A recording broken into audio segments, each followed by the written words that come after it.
Right, this is Arthur, a chap I've met outside the Houses of Parliament, and he'd like to talk to us about homelessness, empty properties, squatting and squatters' rights.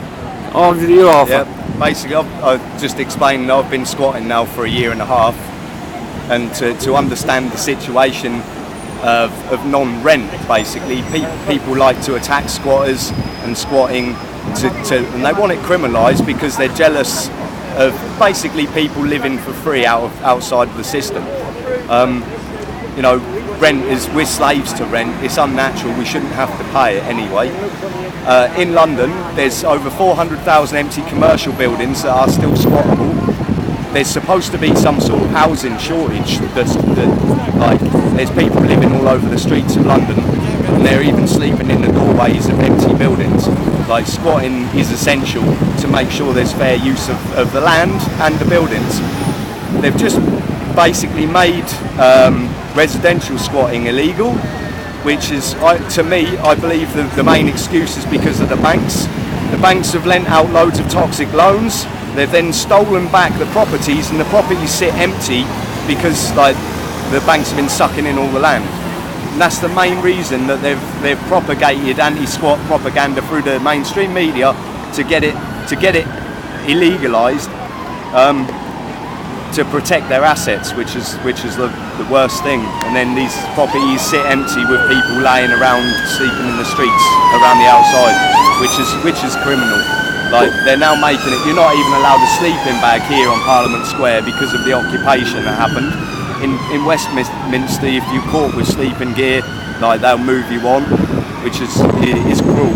And there's even round here in Westminster, there's several empty buildings, and they've sat empty for 10 years.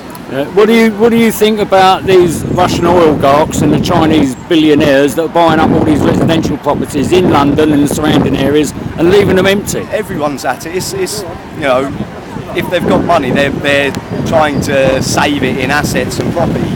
It's going to happen. It's not just Chinese, Russian. It's this lot in there that have got plenty of money. If the cash isn't real, fiat money is fake. They're creating it out of thin air, off our birth certificate, off our signature. So the only thing that's worth investing in is property, because they don't make it anymore. They're not making any more land on this planet. The storm is valuable. Yeah.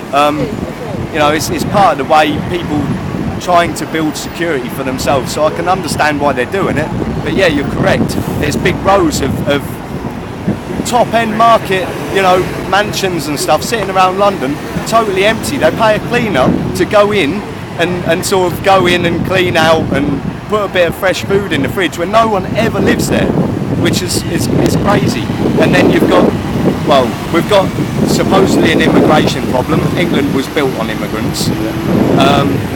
And then, there's a lot of Romanians and Eastern Europeans are lost on the streets of London with nowhere to live, no money, no benefits. They're not entitled to nothing because they don't have addresses unless they get sucked into the system and go into hostels and stuff, which is nearly as bad as living on the streets abuse-wise. These buildings should be made available for people to live in. Unnecessary hoarding should be made illegal. Well, actually, I want to see an end of rent and property ownership, because that's what we're enslaved to. The Queen still owns all of the land. Yeah. We actually have no rights to it. Most of it's on 100-year leases or whatever. Crown property, yeah. Yeah. So we never actually own it. It's just in our imagination that we've bought ourselves a bit of security. Yeah. We don't really have rights to own the earth. We have a right to be guardians over it and protect it. With a lease. But to claim ownership over it is a bit of a problem. Yeah. That's right. Well, that was Arthur at the Houses of Parliament, and this was Betty Swallocks at the crossroads on outside the Houses of Parliament. And our time now. There you go.